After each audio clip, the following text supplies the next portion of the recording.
a los fariseos: les aseguro que el que no entra por la puerta del corral de las ovejas, sino trepando por otro lado, es un ladrón y un asaltante. El que entra por la puerta es el pastor de las ovejas. El guardián le abre y las ovejas escuchan su voz. Él llama a las suyas por su nombre y las hace salir. Cuando ha sacado todas las suyas, va delante de ellas y las ovejas lo siguen, porque conocen su voz. Nunca seguirán a un extraño, sino que huirán de él porque no conocen su voz. Jesús les hizo esta comparación, pero ellos no comprendieron lo que les quería decir. Entonces Jesús prosiguió: les aseguro que yo soy la puerta de las ovejas.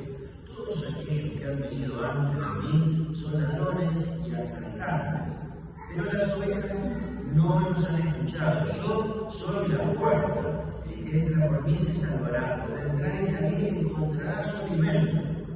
El ladrón no viene sino para robar, matar y destruir, pero yo he venido para que las ovejas tengan vida y la tengan en abundancia.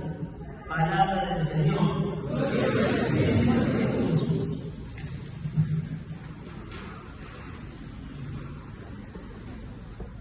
Buenos días. Se trata de un pastor, de uno o varios asaltantes y de uno o varios asalariados. ¿Qué es lo que distingue a cada uno? El pastor, lo que más le importa son las ovejas. Y por eso el pastor da la vida por las ovejas. El pastor tiene una relación personal con las ovejas, hasta el punto que las ovejas conocen su voz y él las conoce por nombre. En cambio, el asalariado no parece ser un mal tipo. El asalariado está ahí y cuida las ovejas. Lo que ocurre es que el asalariado es como un bastón marcado, cascado. Es decir, es un bastón que si te llegas a apoyar, se quiebra. El asalariado va bien mientras no hay problemas. El asalariado funciona mientras no haya crisis, mientras no haya peligro, mientras no venga el lobo. Y el asalariado funciona. Pero al ser engañoso, yo no sé si el asalariado no es más peligroso que el ladrón. Porque el ladrón es más fácil de identificar y de conocer sus procesos, su estilo. En cambio, el asalariado es aquel que te falla cuando más lo necesitaba y vos venías confiando en él. El ladrón es aquel que no entra por la puerta. Es aquel que no le interesan las ovejas. O le interesan las ovejas para el asadito. A ver, por supuesto que las ovejas siempre son para el consumo. Acá estamos a nivel de la parábola. Estamos en el nivel en el cual tratamos de buscar el sentido de la parábola y no de llevar la imagen al extremo, ¿no? Porque acá estamos hablando de la relación entre Dios y los suyos, entre Dios y su pueblo. Y por eso la palabra del pastor es necesario conocerla, reconocerla, aprender a conocerla, saber cuál es, saber cómo distinguirla de las otras. Y en ese sentido, el lugar más apropiado para conocer la palabra del pastor y la voz del pastor es la misma iglesia. Y es la liturgia de la iglesia. Es el lugar donde se pronuncia, donde se proclama la voz del pastor y donde tratamos de ir más allá de las ideas personales del cura que esté de turno, de sus gustos, de los gustos o emociones personales de cada uno de nosotros y sumergirnos en la corriente de gracia que es la misma iglesia. Porque es verdad, nosotros le podemos y le debemos dar un sello particular a esta celebración que hacemos. Pero esta celebración que hacemos está hecha previamente a nosotros. La voz del pastor existe antes que vos. La voz del pastor existe antes que tus oídos. Y la palabra del pastor existe antes de que yo, Gustavo, prepare la predicación y diga, a ver qué digo este domingo. Existe antes. Y si algo puede llegar a tener de valor la palabra del predicador de turno, es en tanto y en cuanto sintoniza con la palabra del pastor. En el momento en que mi palabra o la palabra del predicador de turno deje de sintonizar con la palabra del pastor, se transformó en la palabra del ladrón o del asalariado. Como para que esto nos quede claro, la Biblia, ¿quién la escribió? ¿Qué silencio? Dios, el Espíritu Santo. El Espíritu Santo desenfundó sus alitas, agarró un avirón y así empezó a escribir. Así fue, ¿no? ¿No?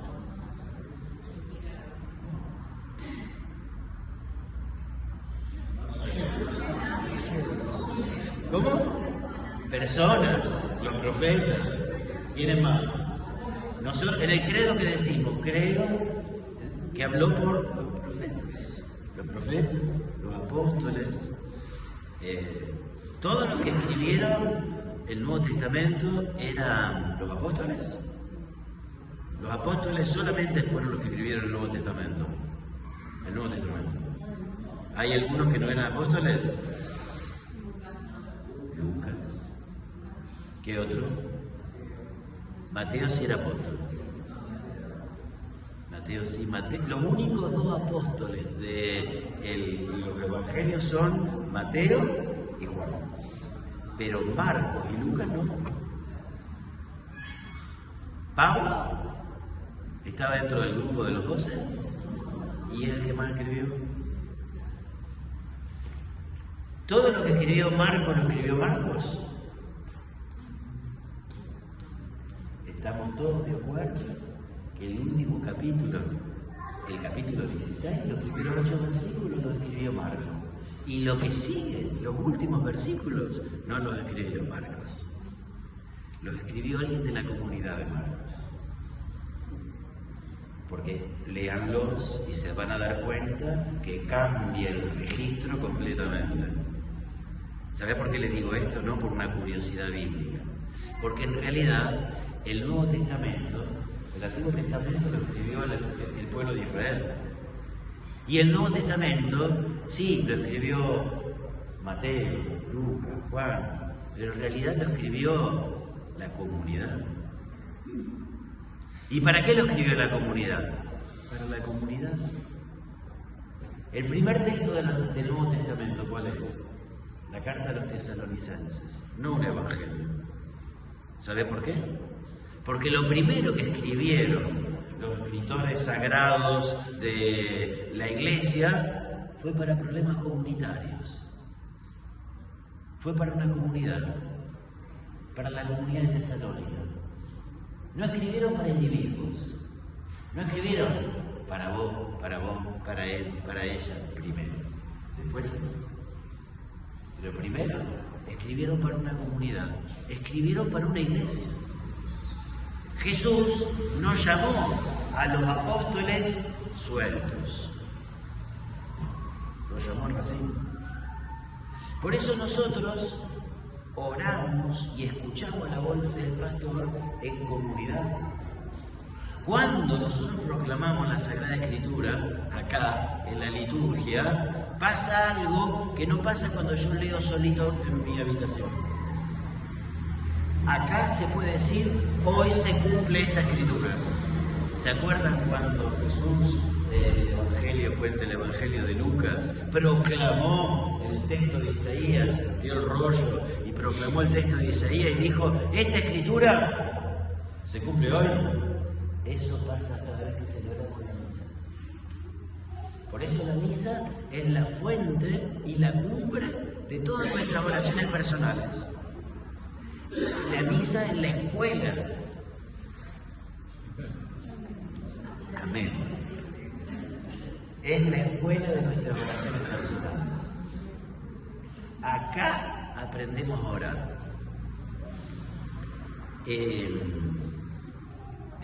Tratemos de que no nos distraigan más de lo que ya nos distrajo a mí. Lo que pasa es con tanta ternura, ¿cómo hacer para...? Yo soy mirá, he aprendido a ignorar la propaladora cuando estaba en Bermudas. Me pasaba el camión de la propaladora de Bermudas y yo la ignoraba como si no existiera. Pero esa sonrisa, ¿cómo hago para ignorarla? ¿Cómo hago para decir no me afecta? Claro. Bueno, tratemos de que no me afecte tanto. Justamente vamos a recuperar algo de eso. Hay una película, que en realidad son varias, una serie de películas, que los que digan sí van a revelar su edad, que es Don Camilo. Son todos muy jóvenes. Don Camilo, se los recomiendo. Don Camilo y Don Pepone. Don Camilo era un cura italiano. Lo actuaba Fernandel. De los años, me parece que previo a la Segunda Guerra, me parece. Sí, ahí, en torno a la Segunda Guerra. Y Don Camilo tenía la particularidad de que había un crucifijo, estamos en tiempo de Pascua, había un crucifijo suyo que le hablaba. Él le hablaba al crucifijo y el crucifijo le hablaba a él. Pero le hablaba como dos buenos amigos, ambos, y Don Camilo le decía, porque era un cura muy bueno que amaba al Señor, pero de un carácter terrible, un carácter de miércoles terrible. Entonces, Don Camilo muchas veces tenía proyectos negativos para Don Pepone, que era el síndico, el intendente del pueblo. Y iba a charlarlo con Jesús y Jesús trataba de traerlo a la razón, al buen sentido, a que no se dejara llevar por la furia y por sus elucubraciones. Era un Jesús con una voz dulce, paciente, que le tenía paciencia a Don Camilo, que le tenía paciencia a Don Pepone, a todo el mundo. Bueno, ocurrió que Don Camilo lo hicieron monseñor y lo mandaron a Roma. Y Don Camilo se llevó su crucifijo que le hablaba, tenía este diálogo tan espectacular. Entonces él se llevó su crucifijo. Pero cuando estaba en Roma, el crucifijo no le hablaba. Dejó de hablarle. Y él, en un momento, también dejó de hablarle al crucifijo. Porque el crucifijo no le hablaba nada. Cosa de la vida, el curita que estaba en el pueblo de Don Camilo tuvo que ausentarse por un tema familiar y Don Camilo se enteró y dijo, voy a cubrirlo. Fue y se llevó su Cristo, porque era inseparable. Él y el Cristo eran inseparables. Se llevó el Cristo. Y bueno, como él no había estado, Don Pepone, haciendo de las suyas, se había adueñado del alma del pueblo. Entonces, Don Camilo estaba furioso y tramaba cosas más terribles contra Pepone. Y bueno, en uno de esos momentos de enojo total, hablando en la iglesia, en el templo, el Cristo le empieza a responder. Y él estaba tan enojado, que no se daba cuenta que el Cristo le estaba hablando. Y en un momento se percata de que Jesús le estaba hablando materialmente. Y entonces se da vuelta y le dice, ¿me estás hablando? Y sí, le dice Jesús, siempre te estoy hablando. No, le dice, en Roma no me hablabas. No, en Roma no me escuchabas. Acá me escuchás porque estás más cerca de conmigo.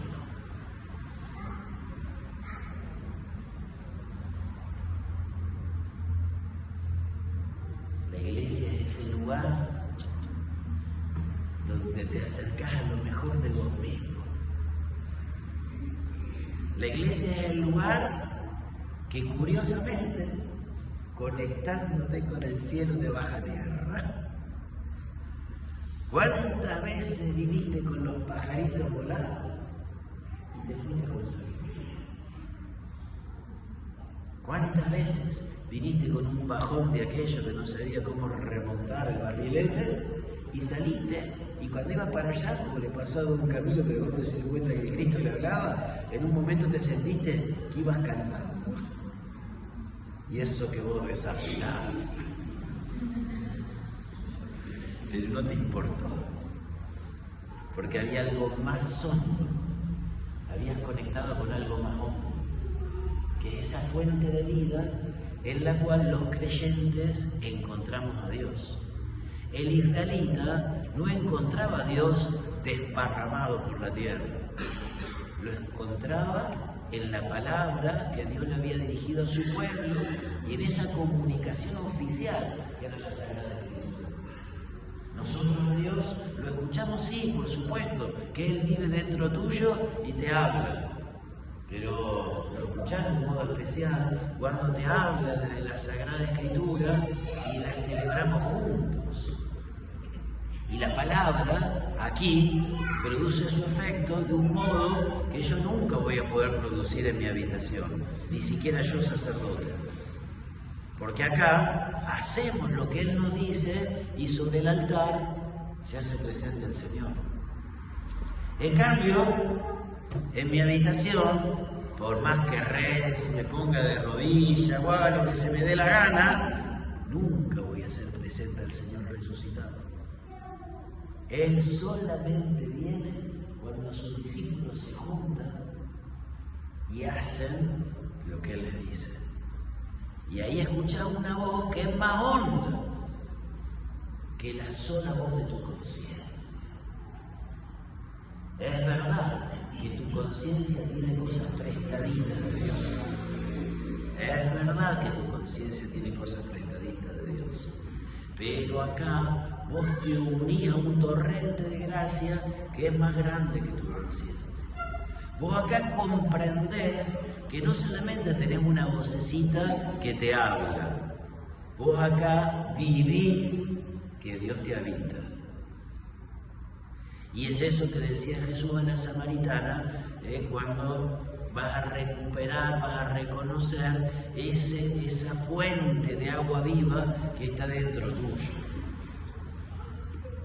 Al recibir a Jesús en Eucaristía, tomá conciencia que Él dice tu nombre. Y tomar conciencia que Él dice tu nombre desde ese torrente de siglos, ese torrente secular que es la vida de esta comunidad que es la iglesia. Los textos bíblicos no los inventó nadie y no cayeron del cielo. Los textos bíblicos surgieron de la vida comunitaria de la iglesia. Y el mejor lugar donde son leídos son las celebraciones de la iglesia. Es ahí donde escuchamos la palabra del buen pastor y aprendemos también a reconocer el timbre del ladrón o del asalariado.